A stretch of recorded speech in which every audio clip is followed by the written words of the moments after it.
বুটের হালুয়া এই কথাটা আমরা সবাই জানি যে শবে বরাত স্পেশালে এই হালুয়াটা মা চাচিরা রান্না করে। তাই খুবই সহজভাবে রেসিপিটা আজকে শেয়ার করব, যাতে যখন মন চায় আমরা হঠাৎ করে বাসায় বানিয়ে ফেলতে পারি। যারা হালুয়া খেতে পছন্দ করেন তারা অবশ্যই বাসায় একবার হলেও এই হালুয়াটা ট্রাই করবেন। আসসালামু আলাইকুম, আমি চাঁদনি, সবাইকে স্বাগতম। চলুন তাহলে রেসিপিটা শুরু করা যাক। এখানে আমি 1.5 কাপ ছোলার ডাল সারা রাত ভিজিয়ে রেখেছিলাম। এবার এটা আমি ভালো মতো ধুয়ে পরিষ্কার করে নিয়েছি। আর হাতে সময় না থাকলে 5 ঘন্টার মতো ভিজিয়ে রাখলেও হবে। আমি সারা রাতের জন্য ভিজিয়ে রেখেছিলাম। ডালটা ফুলে ডবল হয়ে গেছে। এটা আমি একটা কড়াইতে নিয়ে নিলাম। 2 টুকরা দারচিনি, 3 টুকরা এলাচ আর একটা তেজপাতা 2 টুকরো করে দিয়েছি। আর এখানে সামান্য একটু বেকিং সোডা দিয়েছি। এই বেকিং সোডা দেওয়ার কারণে ডালটা দ্রুত সিদ্ধ হতে সাহায্য করবে। আপনারা না চাইলে না দিলেও হবে। এবার 1/2 লিটার দুধ দিয়ে এটা আমি জাল করে নেব লো ফ্লেমে। অনবরত নাড়াচাড়া করে এটা আমি জাল করে নেব। ডালটা আমার প্রায় সিদ্ধ হয়ে গেছে। এরকম দুধ যখন থাকবে তখনই চুলাটা বন্ধ করে দিতে হবে। একটা ডাল আমি হাত দিয়ে ভেঙে দেখাচ্ছি। দেখুন ডালটা কত সুন্দর নরম ও গলে যাচ্ছে।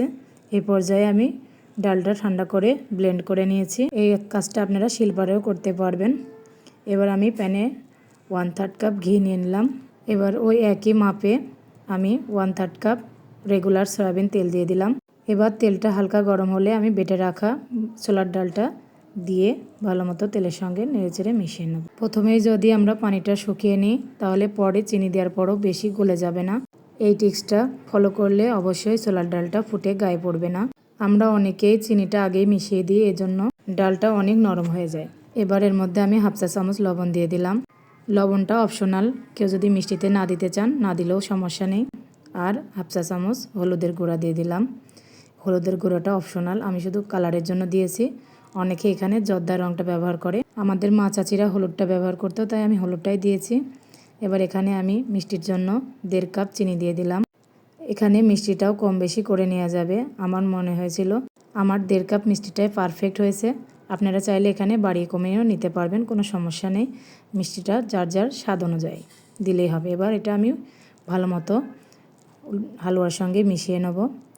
এবার অনবরত লো ফ্লেমে আমি এটা রান্না করে নেব। চুলার জালটা লো ফ্লেমে রাখতে হবে, না হলে নিচে ধরে যেতে পারে। এটা ধৈর্য নিয়েই করতে হবে। এবার এখানে আমি 1/4 কাপ গুঁড়া দুধ অ্যাড করে দিলাম। এটা দিয়ে ভালো মতো নেড়েচেড়ে মিশিয়ে নেব। এটা দেওয়ার কারণে হালুয়ার স্বাদটা দ্বিগুণ হয়ে যাবে। আপনারা যদি না চান তাহলে না দিলেও হবে, কারণ আমি প্রথমেও দুধ দিয়েই হালুয়াটা সিদ্ধ করে নিয়েছি। আর আমি প্রথমে পানিটা অল্প দিয়ে ব্লেন্ড করেছিলাম বলে হালুয়াতে কোনো এক্সট্রা পানি নেই। এজন্য এটা দ্রুত রান্না করা সম্ভব। খুবই অল্প সময়ে হালুয়াটা রান্না হয়ে যাবে। আমার মা চাচিরা অনেক ধৈর্য নিয়ে এটা রান্না করতো। এখনকার সময়ে এটা বেশি ধৈর্য নিয়ে রান্না করা লাগে না। যখন হালুয়াটা প্যান থেকে ছেড়ে ছেড়ে আসবে সে পর্যায়ে আমাদের হালুয়াটা রান্না করা শেষ। এবার এই পর্যায়ে আমি সামান্য একটু 1 চা চামচ ঘি দিয়ে দিলাম, যাতে ঘিয়ের ফ্লেভারটা পাওয়া যায়। প্রথমে আমরা ঘি দিয়েছি, তারপর আমি আবারও 1 চা চামচ দিয়ে দিলাম। এবার একটু হাত দিয়ে গোল করে নিলেই গোল হয়ে যাবে। এ পর্যায়ে আমি একটা সার্ভিং প্লেটে ডোটা তুলে নিচ্ছি। আমি প্লেটে একটু ঘি মাখিয়ে নিয়েছি। এবার প্যাচুলার সাহায্যে এটা সমান করে দিলাম। এবার এটা ঠান্ডা হওয়ার পরে আমি পরিবেশন করে দেখাচ্ছি। যদি রেসিপিটা ভালো লাগে অবশ্যই বাসায় একবার হলেও ট্রাই করবেন।